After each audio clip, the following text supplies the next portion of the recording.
Welcome to the We Do Performance podcast with your hosts, Dr. Andrew Usher and Dr. John Babrai. So welcome to the We Do Performance, episode number 2. We managed to survive episode number 1. And a huge thanks to all the viewers and listeners, the whole 5 of you, for listening to Two Old Men Ramble and for the feedback. And the feedback for this episode was near-infrared spectroscopy, or otherwise known as NIRS, or, as a researcher said to me in the feedback in one of our submissions, NIRS, which is, I think, is being adopted now as the NIRS. Yes, to distinguish away from FNIRS. So, I guess the first big question for people that have no idea what we're talking about, which is mostly us, what exactly is NIRS, John? Do you want to explain what NIRS is? So, explaining it simply, NIRS is a measurement device that you attach to the muscle or to the skin outside on the belly of the muscle. And what it does is it fires a light into the muscle, and the frequency that that light returns at tells us whether we have oxygenated hemoglobin present or deoxygenated hemoglobin and myoglobin. So all it does is measure the frequency of light return. And from that, the algorithm that the different companies use then gives you a percentage of oxygen within the muscle. And I think that's the simplest way to... Yeah, I mean, I think if you compare it to a pulse oximeter, it's not exactly the same, but it's the same idea. You put it on, bashes light into the skin, and whatever values return, they use the algorithm to determine whatever that kind of oxygen level is. But it's obviously different to a pulse oximeter in the sense that we're kind of looking at blood flow coming from the capillary bed. And I think there's an interesting thing around it, because I think I'll kind of explain why I started using them, because it was interesting, because I had just bought a couple of them. I can't remember why I bought them. I think somebody must have done like an article or something, and I thought I'll buy a couple of them. And at that time I was obsessive about substrate utilization, subsequently no longer interested in substrate. But that time I was really interested in this whole idea of what substrates are play, and it was only by accident having the Moxie on did I realise that peripherally something different was occurring to what you would conventionally think was occurring, because even though VO2 peak, was kind of increasing between spar and bag rounds and pad rounds, the muscle wasn't doing the same as what you'd expect from the cardiorespiratory system, which was kind of interesting. So it's kind of how I get into them. And then obviously the whole PhD then changed, John, and we went down this whole route of looking at NIRS on everything. NIRS on everything, and it's actually been quite a big eye opener, and it's our research has been well received, and it's quite fascinating because it really opens up the dichotomy between what central system kind of heart and lungs is doing versus how you actually use oxygen through the actual peripheral system. So it's kind of been a bit of an eye opener. So the aim of today is to kind of explain our experience with a couple of different versions of them, some pros and cons in using them, and maybe some suggestions on kind of how to actually use them, because I think that's the big thing. People are picking them up and realising that it just gives you this strange, funky, abstract value, and there's no context kind of really behind it, really. So we have two. We're going to be using the Moxies, which are these ones here, and I've late bought a huge amount of train.reds, to the wife's disgust, because they're quite expensive. I've been using Moxie for over 5 years, and the train.reds we've just had, just before Christmas. Right, so pros and cons. Moxie, been around for a long time. Build quality is very, very good. I've had no problems with mine in the last 5 years. The battery is starting to deplete on it. Moxie has a fantastic scheme where you can send them back and they'll replace the battery for a small charge. The team at Moxie with Roger are absolutely phenomenal. Very supportive, very helpful. The downside for me is the button sucks. The button is really horrible on it. It accidentally gets pushed, you lose data on it. There's no way of jamming it off. And the sample frequency. Now, the uni, we've had slightly different experience, haven't we? In the sense that it's only really one of them, is it two of them, has been a little bit unreliable. I think it's just one of them that's been unreliable. Yeah. It's the same issue or different issue, but in the same sensor. twice. Now, we probably should caveat that by saying that those are units that are used by students and not Yes, they get quite heavily abused by students. So it could be anything to do with that. So I don't think it's anything to do with actual the Moxie build quality itself. I think, and they've been really good at replacing and swapping it, and fixing it. So, the other probably downside to the Moxie is that the sampling frequency is 0.5, so you're not getting a lot of samples per second. 2 samples per second. Yeah, 2 per second, and getting the data off if you're not using the VO2 Master app is horrific. Moxie are obviously aware of that and did a crowdfund for an app, which really everyone should forget about because it's horrible. The only plus side with the app is the promise, because it doesn't always work, of remote access, so you can see someone actually using it remotely. But the lag is so horrific. I've never managed to get it to work. But the app is a much better way of dumping the data than the old system of connecting to the Firebase app and taking 9 days of your life to offload it. Because that's the problem, isn't it, in the field? Yeah. So how do you get the data off? How do you sync all the data that you're trying to collect at the same time? Yeah. I mean, we did obviously a bit of a research project with a footy team, soccer team for you people in America. And if we weren't using the VO2 Master app, there's no way we could have taken the sensors off, swapped it to another player, and had the data downloaded. So, because what will happen is although there's internal memory, once it gets to the end, it will just start to rewrite over the top.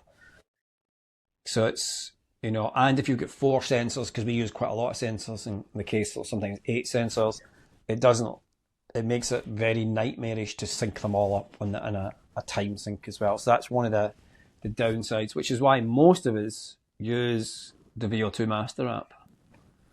Yep. You can pair 8 Moxies, heart rate monitor, you take the power data from a bike. Yep.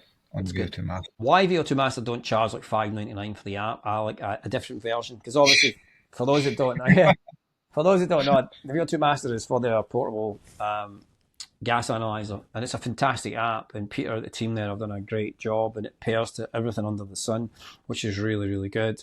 It surprises me they haven't opted to do like a non gas analysis version of it, just for pairing to multiple things. One big caveat for those listening with the VO2 Master though is you cannot pair more than one heart rate monitor. So if they allowed to pair more than one heart rate monitor, you could get multiple people using Moxie at the same time for, let's say, sparring or whatever, which would be really, really good. But you can't. So a normal day out for me was 8 sensors and about 19 different Apple devices to try and pair to. It's quite difficult. But good piece of kit. That's the only constant is sample frequency. Although, to clarify, Roger and team have a 10 Hz beta version. We used it. It worked fine, but it drained the battery like crazy. And I did find it started to really heat it up. Now, in Scotland, that's not a bad thing. But it did warm it up. But so we moved on to Thierry and the team at Train.red, and I bought 12 of them. And so far, I've been very well impressed. The app is sensational. The app is really fantastic. Pairs 12 at one go. Downside is the app does not pair to anything else, but they promise me it is coming, in which case that will be all we'll probably use. If they can pair a bike to it and they pair a heart rate monitor, that's it. I'm sorted. The benefit is it does 10 Hertz. So I'm getting a bit more fine granular data. And generally build quality seems okay. It's a bit early days for us because we do put ours through quite a lot of abuse. But at the moment, seems to be okay. Form factor's very nice on it. Comes with Velcro straps. It does allow a faster transition between athletes, which is kind of really the key. Because one of the downsides of the Moxie is once you attach it, you got to take it off, clean it off, sterilize it, put it on. With a Train.red, you can just slide it off the leg, clean it, and you're good to go again. It is a lot better. But both are excellent devices. There's a big difference in cost, however. Your Train.red have come in with a very aggressive low price. Unlike your Portamons, which are looking at, 20, 30 grand. 20, 30 grand. Yeah. I mean, the big thing about both the TRAIN.RED and the Moxie, and why they have the potential to change what we do in sport, is the fact that they're Bluetooth. They're wireless. There's no wires at all. The original Portamons, they have a wire cable feeding the detector and the light emitter onto muscles. You've got to strap that into the muscle. It's all wired up, and it limits all the movements you can do. So you're limited to very specific movements that are probably not sport specific. Yeah, and I think that for us is quite important because we're very applied, and I mean that's my whole research tends to be down that route anyway. I'm more interested in what's actually happening on the pitch or in the ring or whatever. But it has opened up a lot of opportunities to look at peripheral utilisation and applied settings. Because I think one of the big issues with general sports science is that it's usually recreational trained athletes. Occasionally, even if you get elite athletes, it's in a confined laboratory mocked up session. Very seldom do you actually see it in the sport.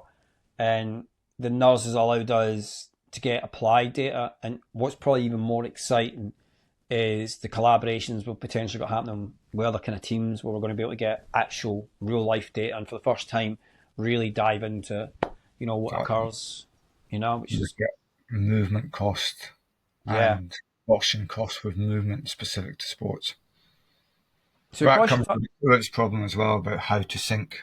So again, we have multiple devices. How do you sync heart rate, GPS, and NIRS devices together? Yeah, I think that's always a challenge. I think, and the other side, I think, which you've mentioned previously as well, is that there's a big difference when you go from 0.5 hertz a sample every, say, couple of seconds.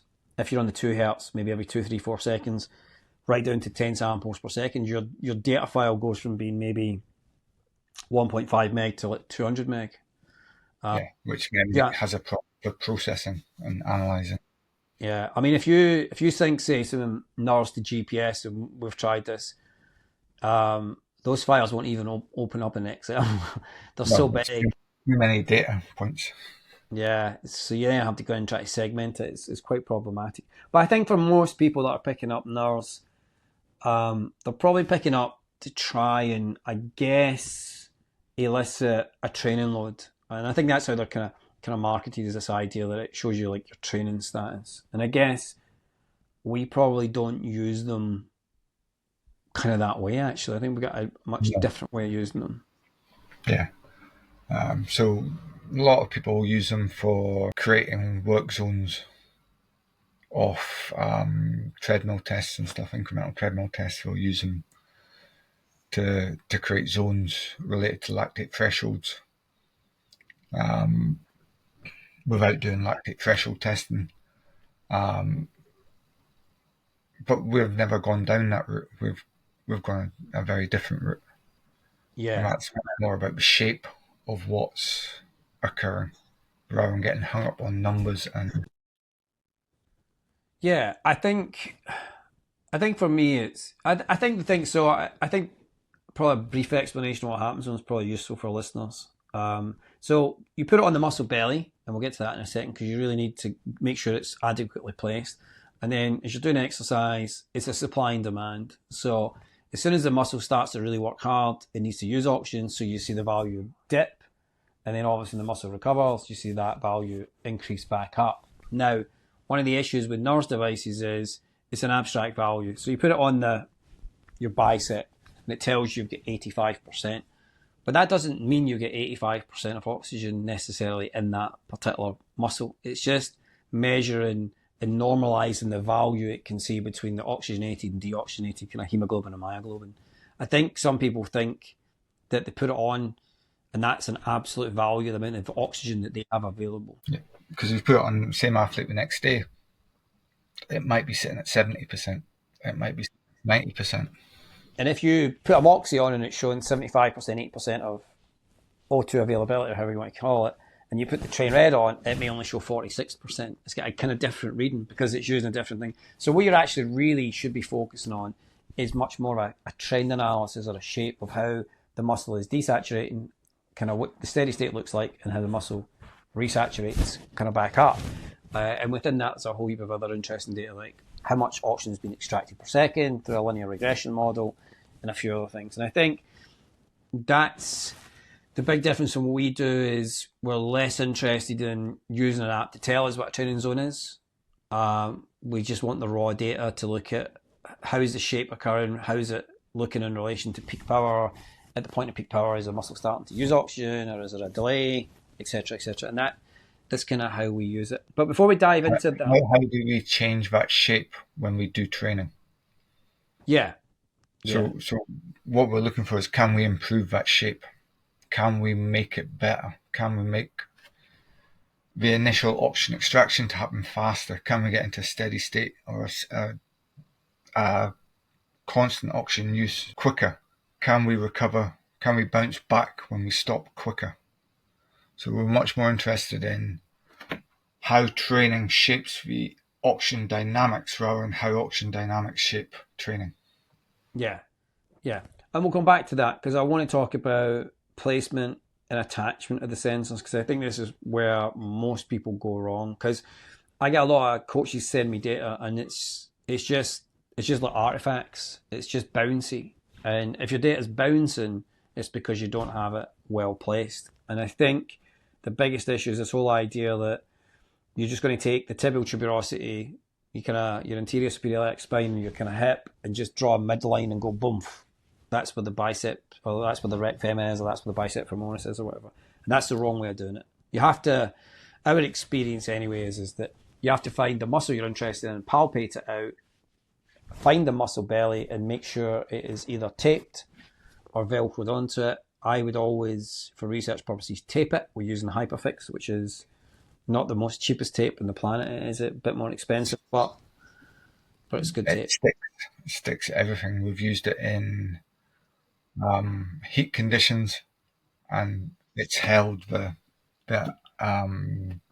analyzer firmly in place, even though there's a high amount of sweat on the leg.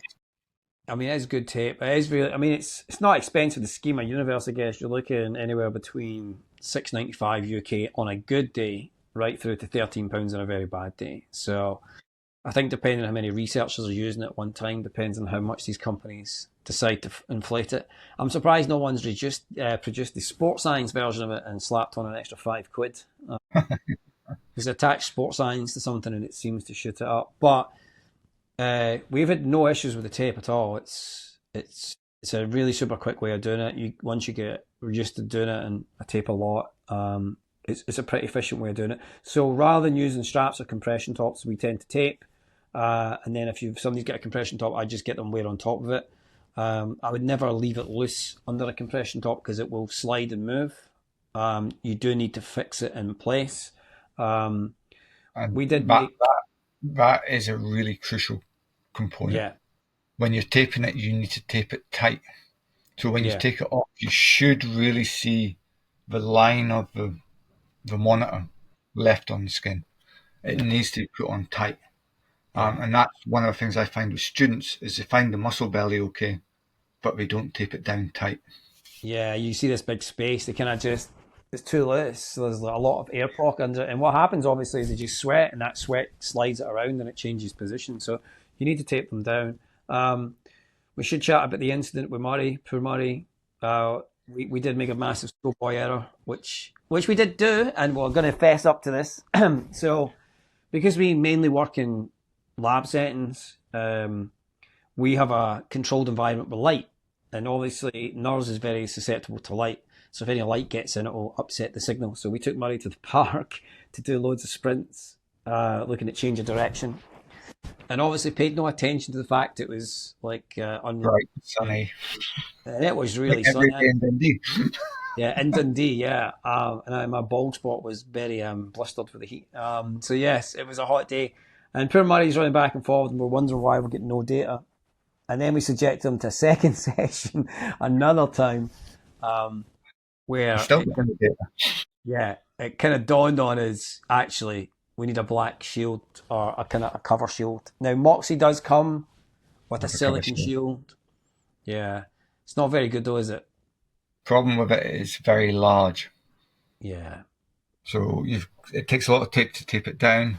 And if you're wanting to look at more than one muscle, it tends to interfere with placement of subsequent monitors. So what we discovered was if we use black gaffer tape over the top of Hyperfix, we can block the light just as well as the shield.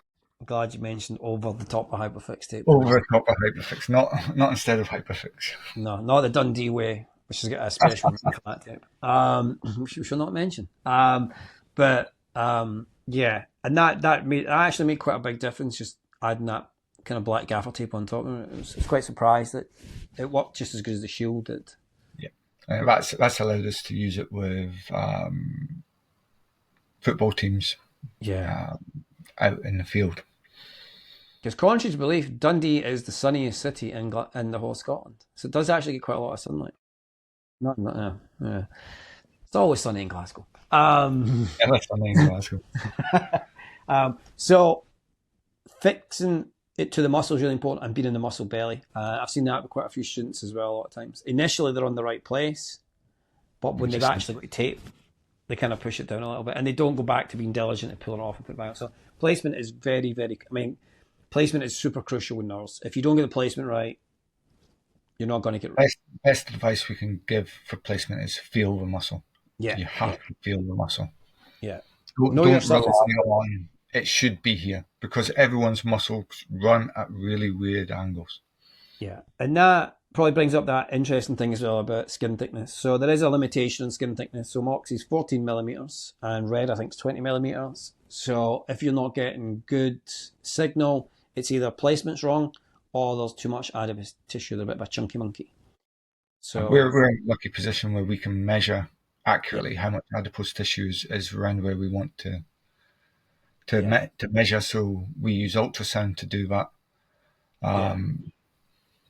You could use, I've seen in papers have used body composition with the calipers and just measured the skin depth that way, the fat depth that way.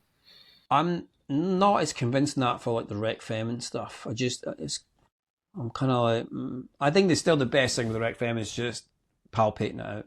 If you palpate it out, you'll find it. I think the ultrasound pays big dividends. I think you can really dial it in, which is pretty good. And the other thing is tattoos. So tattoos seem to bizarrely affect it. So if you're old school, new blue tattoos. The new blue is not good. Anything carcinogenic, you're good to go.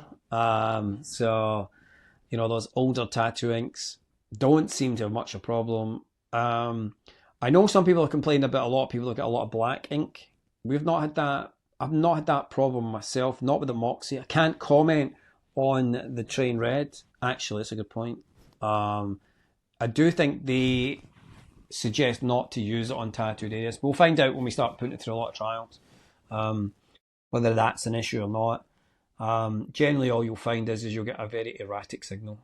You can still get data from it, because I have spent a lot of hours with one individual that will remain nameless, going through their data, and it's been quite excruciating. But it's funny how it tends to be blue ink for us. Yeah. The shape of the data is there, but there's a lot of noise in the data. Yeah, it makes it difficult. So why would you use them? Why would you use a NIRS device? I guess that's probably what people are going to want to know. Why would you use a near-infrared spectroscopy device? Why spend your money on it? When you think about the modern NIRS devices, are the only option we have to get live data within sport that reflects what's happening in the muscle. At the elite level, athletes are not too keen to get biopsied, and there's no other technology that's trying to measure what's happening in the muscle live, so to speak. But should we care about that? Because obviously the world's quite obsessed with VO2 max. Yeah. So movement comes from a muscle. Everything is derived from a muscle for sports performance. We have to be able to create enough force to create the movement. So whether it doesn't matter if I'm a footballer wanting to kick a ball that's 5 yards away, I've got to create force in my muscles to move 5 yards and strike it. Doesn't matter if I'm a boxer, I'm throwing a punch, I've still got to create that force to give that punch. So it's a muscle that delivers performance. The cardiovascular system, the VO2 max system, is about delivery to allow the muscle to perform. So we need to know what's happening at the muscle level to fully understand what athletes' bodies are being asked to do. If we don't know what the muscle's doing, what's happening at the mouth is not a reflection of what's happening in the muscle. Just because somebody's consuming a lot of oxygen doesn't mean they're using a lot of oxygen. So NIRS is the only way we can really delve into the key tissue for performance. Yeah, and I think that makes sense. If you think of boxing, for example, and you think about, later rounds, championship rounds, 10 rounds, 11, 12, and people are breathing really heavy, or they've maybe taken, say, some facial damage, and they're not breathing as well, they're still able to perform. So breathing is not necessarily, it's important. Let's not get that wrong. Yeah, but you need to be breathing.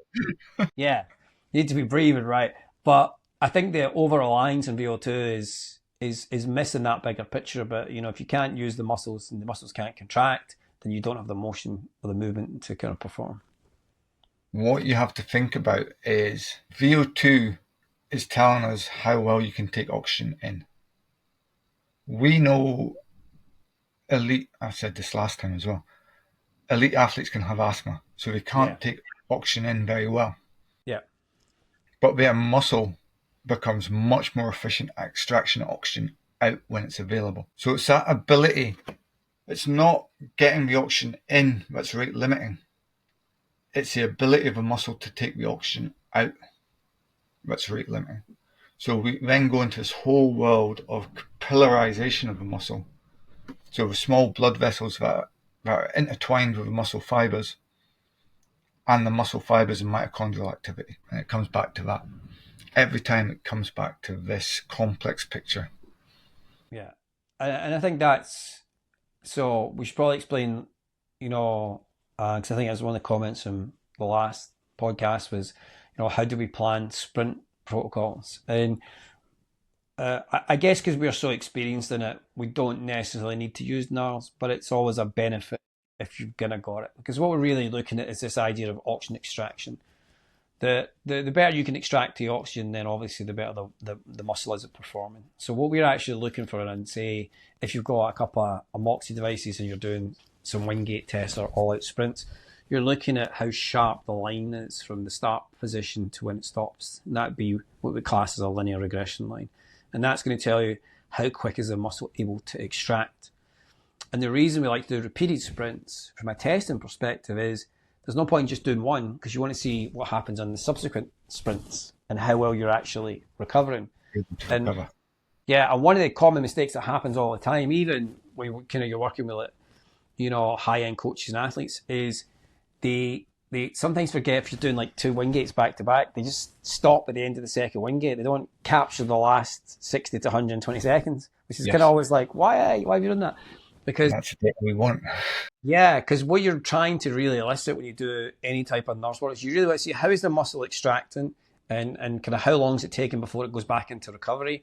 And is that recovery comprised of more than one shape, so maybe a straight line and a curve, or is it just one horrific upside down C shape where it's a very slow mono exponential or polynomial style fit? And that's kind of how we use the devices, because what we're interested in is can we improve the ability to uptake and use oxygen, and more importantly, how can we push the needle to get it to recover the oxygen? And obviously we speak about this a lot, but bike sprints do that really, really well, and that's why we use them. It's not necessarily because that's the only thing you can do, because there's lots of things you can do, but it's just a time efficient, easy way, off feet way to improve. And I think the other thing is there's an interesting thing about this as well, because I think when we start working with rugby clubs and stuff and they think people are training hard, when they actually start making people do these all-out maximum sprints, they suddenly realise, actually, maybe we need to be pushing a bit harder.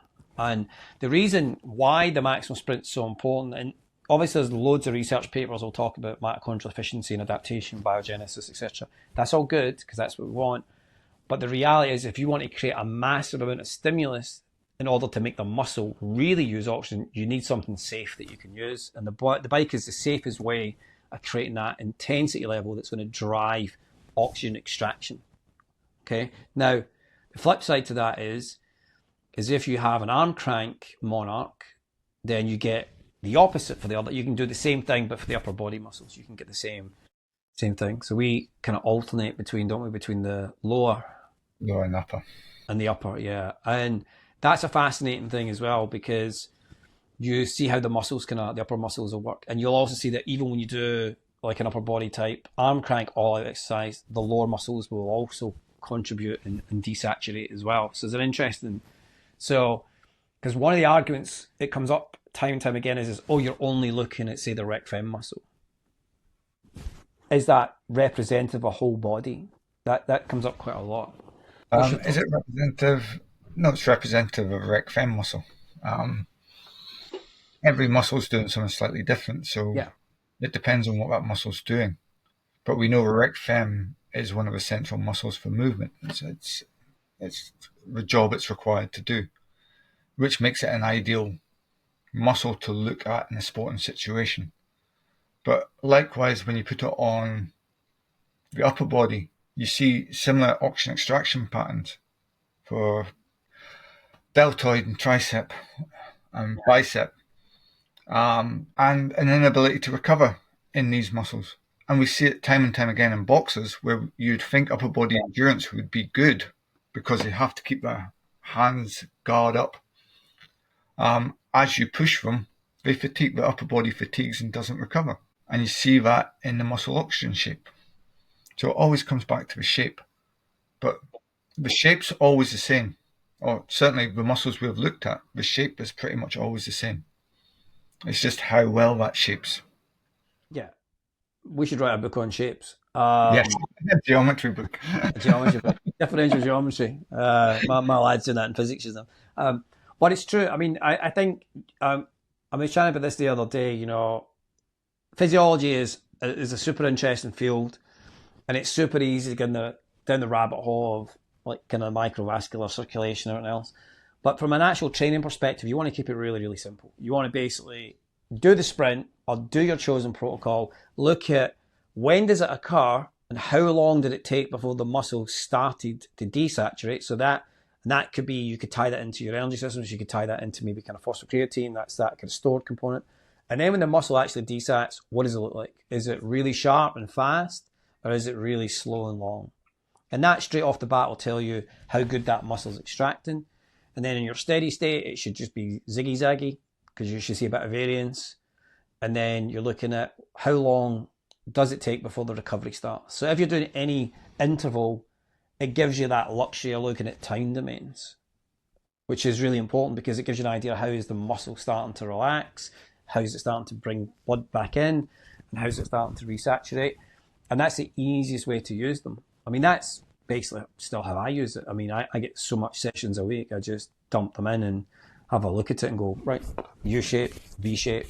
You start to see it. It's only if you're really doing research or you maybe really want to dial in and look at, all the kinetic kind of breakups, because there is a lot of interesting things. When you desaturate, there is always a slow component and then a faster component and then a slow component. That fast component is really the maximal oxygen extraction point. That's it. And you can use that. So if you've got enough knowledge and you do a linear regression and you see it's minus, say, 0.1, that's a very poor extraction. If it's 0.8 on the minus, that's a very good extraction. And you can then see what the effect of your sprints are week by looking at that. But there is other ways of doing it. But NIRS is a real good insight, I think, into, you could use a NIRS on its own with no other piece of kit. And once you've done it enough, discern where heart rate is likely to be, because the maximum point of desaturation tends to typically be at the point of maximal heart rate. So you can start to dial in where where everything is, and it's a good tool. I'm less convinced, as much as I like the train.red app, I'm less convinced in all the training zones that people are churning out with them. I'm Yeah. kind of... I don't get it, but I don't get training zones for heart rate either. I'm not Yeah. training zones. I don't really like them. I think I get mixed views on it. I think I understand why a lot of endurance athletes are wanting to dial in fat oxidation, but I'm less convinced you need a 5-zone model to probably do that. I think, if you took an African long distance runner that's winning the gold medals, you don't need to play around with telling them where their fat optimization is. So I think every tool has its place. Despite the fact I've got numerous NIRS devices in the back of me, there's like 16 of them floating around between Moxies and everything else. They're not going on every single session. Most of the time it's a baseline capture, and then if I'm really trying to dial in something, if there's something not looking right, then that's kind of when I'll use them. Because I think, the other thing with athletes is they don't want to be wearing a whole heap of devices and syncing devices, and it can be a hard buy-in for a lot of athletes. Rugby's a good example, and soccer's a good example as well. But we have a GPS unit, but we don't like to wear a heart rate strap. Yeah. So one of the benefits, what I will say is one of the benefits of these small devices they are once an athlete is kind of worn them a few times, because there's no weight to them, they seem to be relatively happy to wear them. Especially if it's like the legs. I tend to find nobody's any issue with the legs. Initially they're a bit like, the only stress they have got while wearing them is taking them off.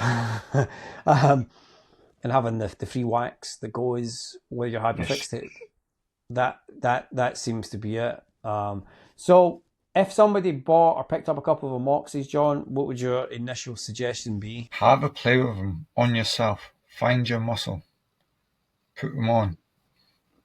Get comfortable with putting them on, and then have a look at doing something as simple as a wall sit. Yeah. Do you see a big desaturation, which is what you should see, and does it bounce back up? And once you're comfortable with that, then you can start putting them on other people. Yeah. Or you have a willing volunteer, just constantly put it on somebody else. And there is a whole big rabbit hole when it comes to near-infrared, especially if you go down kind of microvascular nature of capillary beds. But you will find that it will question your understanding of physiological processes and what's actually occurring, which is quite exciting, because sports science has been quite stagnant in a lot of areas. We had a good chat about so me, John, and Andy Marley were in the S&C suite playing around with mid-thigh pulls. And that was a real super interesting one for me. So we obviously put Marley, because he's a young whippersnapper, you see, was doing the mid-thigh pull. So Andy had the train reds on quads and hamstrings. And the interesting thing about the mid-thigh pull was people tend to think it's a very, very heavy quad dominant based exercise. But in Marley's case, his quadriceps didn't really desaturate much, but his hamstrings, on the other hand, really, really desaturated, which is kind of interesting and could lead to a kind of interesting project looking at just exactly what's occurring. Because I think this is one of the big things, isn't it? Like, people are doing S&C programs thinking it's doing X, Y, and Z, but physiologically, it might not be doing X, Y, and Z. It may be doing something different. So that then begs the question, are you getting the physiological adaptations you think if you're unable to discern what's exactly occurring physiologically? That's how do you know you're getting the right adaptations? Yeah, and I think that's where NIRS has been super beneficial for us with sprint training, because I think a lot of people question what we're doing, just thinking we're complete absolute maniacs. But we can tell you we have a plethora of different team sports coming to us now wanting to do it, because once they see it and the physiology team can see the data, it makes sense. Because at the end of the day, if the aim is to improve mitochondrial function or to improve the ability to generate ATP and energy, you have to have the appropriate stimulus. So it's a tool that allows you to really dial that in. There's a lot can come out of it. Aside from just creating training protocols, there is probably injury prevention You can have a look at, because we've been looking at some interesting stuff around hamstrings. You can look at mitochondrial respiration rate post-recovery. There's a whole heap of things you can use it for. And if there's interest in that, we'll do a podcast specifically on how we look at occlusion testing and things like that. But generally, it's a great tool. I think over time, technology will shrink into even smaller gadgets. I think in 10 years it may even be embedded into material. Yeah, I can see that. I think there's attempts at that just now. I think this, to conclude, it comes in this whole idea that sports science is heavily predicated on systemic adaptations. But interestingly, strength is probably predominantly predicated on peripheral adaptations and muscle growth. Yeah, predominantly on muscle growth and hypertrophy. Yeah, but nobody... Or hypertrophy dominant.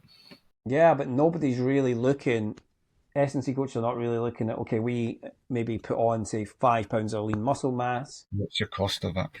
Yeah, exactly. So NIRS will give you an insight into what the cost of that extra muscle mass is, because you'll be able to measure the change in oxygenation, both at rest and during exercise. Sure. So with that, I think we'll conclude it there. That is podcast number 2, a brief tour of all things near infrared spectroscopy.